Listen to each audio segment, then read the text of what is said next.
ഇന്ന് നമുക്കൊരു easy tandoori chicken കറി ഉണ്ടാക്കുന്നത് എങ്ങനെയെന്ന് നോക്കാം. അതിനായിട്ട് ആദ്യം ഒരു പാനിലോട്ട് മുളക് പൊടി ചേർക്കാം.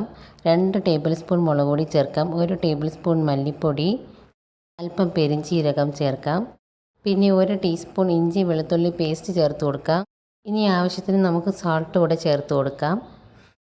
ഇനി 2 ടേബിൾ സ്പൂൺ തൈര് കൂടെ നമുക്ക് ചേർത്ത് കൊടുക്കാം. ഇനി ഇതെല്ലാം കൂടെ ചേർത്ത് നന്നായിട്ട് നമുക്ക് കൈ കൊണ്ട് തന്നെ മിക്സ് ചെയ്തെടുക്കണം. എന്നിട്ട് ഒരു അരമണിക്കൂർ നമുക്കിതൊക്കെ റെസ്റ്റ് ചെയ്യാൻ വയ്ക്കാം. 3-4 മണിക്കൂർ വയ്ക്കാൻ പറ്റുന്നവർ അങ്ങനെ വയ്ക്കുക, അല്ലാത്തവർ അരമണിക്കൂർ വയ്ക്കാം. ഇനി ഒരു പാനിൽ അല്പം ഓയിൽ ചേർത്തതിന് ശേഷം നമുക്കിതൊരു 5 മിനിറ്റ് അങ്ങോട്ടും ഇങ്ങോട്ടും ഫ്രൈ ചെയ്തെടുക്കാം. നന്നായിട്ട് ഫ്രൈ ചെയ്തെടുക്കണം. അങ്ങോട്ടും ഇങ്ങോട്ടും 5 മിനിറ്റ് വീതം വെച്ച് ഫ്രൈ ചെയ്തെടുക്കുക.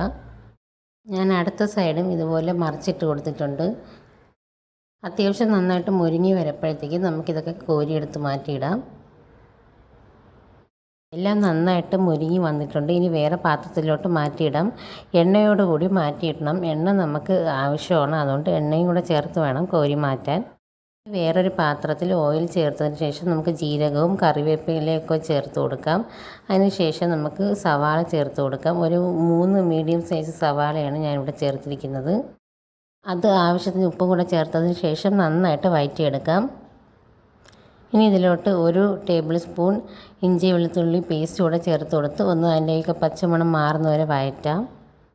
ഇനി ഇതിലോട്ട് നമുക്ക് തക്കാളി ചേർത്ത് കൊടുക്കാം. 1 തക്കാളിയാണ് ഞാൻ ഇതിലോട്ട് അരിഞ്ഞ് ചേർത്തിരിക്കുന്നത്. അത് നന്നായിട്ട് വഴറ്റിയെടുക്കാം.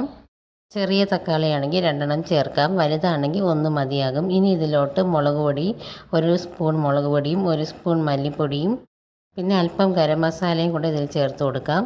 ഇനി അതിൻ്റെ പച്ചമണമൊക്കെ മാറുന്നവരെ നമുക്കൊന്നുകൂടെ വഴറ്റാം. ഇനി നമ്മൾ നേരത്തെ ചിക്കനൊക്കെ മാഗ്നേറ്റ് ചെയ്യാൻ വേണ്ടി വെച്ച മസാല ഉണ്ടല്ലോ, ആ മസാല, ബാക്കി വന്ന മസാല നമുക്ക് അല്പം വെള്ളം കൂടെ ചേർത്ത് ഇതിലോട്ട് ഒഴിച്ചു കൊടുക്കാം. അത് ഈ കറിക്കൊരു പ്രത്യേക ടേസ്റ്റ് നൽകും, അതുകൊണ്ടാണ് അങ്ങനെ ചെയ്യുന്നത്. ഇനി അതൊക്കെ ഒന്ന് നന്നായിട്ട് മിക്സ് ചെയ്ത് കൊടുത്തതിന് ശേഷം നമുക്ക് അതിലോട്ട് ചിക്കൻ ചേർത്ത് കൊടുക്കാം. ഞാൻ ഫ്രൈ ചെയ്ത് വെച്ചിരിക്കുന്ന ചിക്കൻ ആ എണ്ണയോട് കൂടി തന്നെ ഞാൻ ഇതിലോട്ട് ചേർത്ത് കൊടുത്തിട്ടുണ്ട്. അതും ഇതിനൊരു പ്രത്യേക രുചി നൽകും. ഇനി ആവശ്യത്തിന് വെള്ളം ഒഴിക്കാം. ഞാനൊരു 1.25 കപ്പോളം വെള്ളം ഞാൻ ഇതിൽ ഒഴിച്ചിട്ടുണ്ട്.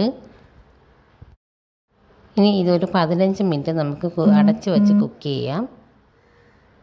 15 മിനിറ്റ് കഴിഞ്ഞിട്ടുണ്ട്. നമ്മളെ ചിക്കനൊക്കെ ഇവിടെ റെഡിയായി വന്നിട്ടുണ്ട്. നല്ല കുറുകിയ ചാറോട് കൂടിയുള്ള ചിക്കൻ കറി ഇവിടെ റെഡി ആയിട്ടുണ്ട്. ഞാൻ 1/2 കിലോ ചിക്കനിലാണ് ഇത് ചെയ്തെടുത്തത്. നിങ്ങൾ എത്ര ചിക്കൻ ആണ് എടുക്കുന്നത് അതിനനുസരിച്ച് അളവുകൾ മാറ്റി കൊടുക്കേണ്ടതാണ്.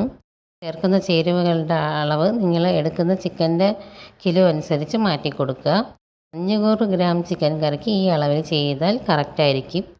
ഞാനിതൊരു യൂട്യൂബ് ചാനൽ റെസിപ്പി നോക്കി ചെയ്തിട്ട് എനിക്ക് ഒത്തിരി ഇഷ്ടപ്പെട്ട് ഞാൻ ട്രൈ ചെയ്തൊരു വീഡിയോ ആണ്. നിങ്ങളും ട്രൈ ചെയ്ത് നോക്കുക. അടുത്തൊരു വീഡിയോ ആയിട്ട് ഞാൻ വീണ്ടും വരുന്നതായിരിക്കും. Thank you.